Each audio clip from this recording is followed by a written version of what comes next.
This is John from Fruitful Acres, surveying our future Paw Paw patch, one of two that are going to be flanking this future parking lot. So on the other side there, we have another 20 or so trees that we're going to plant, and they're going to be 10 feet apart, and then each one of the rows is approximately 8.5 feet apart. So if you created these triangles with staggered rows, if you were to connect them all, they're still about 10 feet apart, but the space between the rows is narrow. And we do this staggered way of doing it because it's easier to drive diagonally across your orchard. This way you can go down, you can go across, and it makes it easier with turning and crisscrossing and maneuvering. And it also maximizes your fruiting area, because you need 10 feet between trees, but you don't need 10 feet between rows.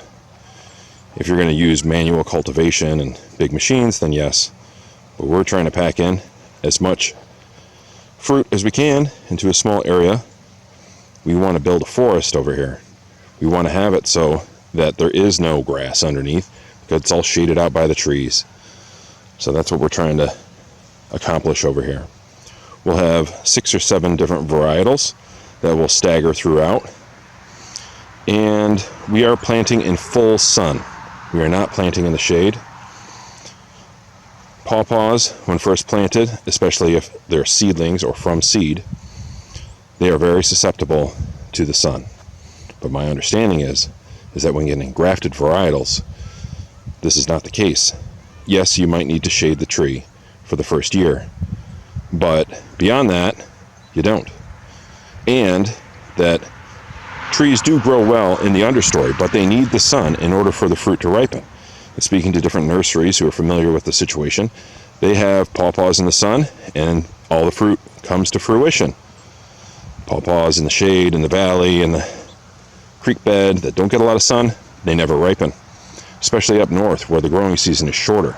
So in order to ensure the best fruit that ripens evenly, because I guess full sun is also a contributor to fruit ripening on the tree at a consistent time. And that's what we want. We want consistent fruit. We want it consistent size. We want to have it consistently drop if we can, so we can pick all the fruit at one time.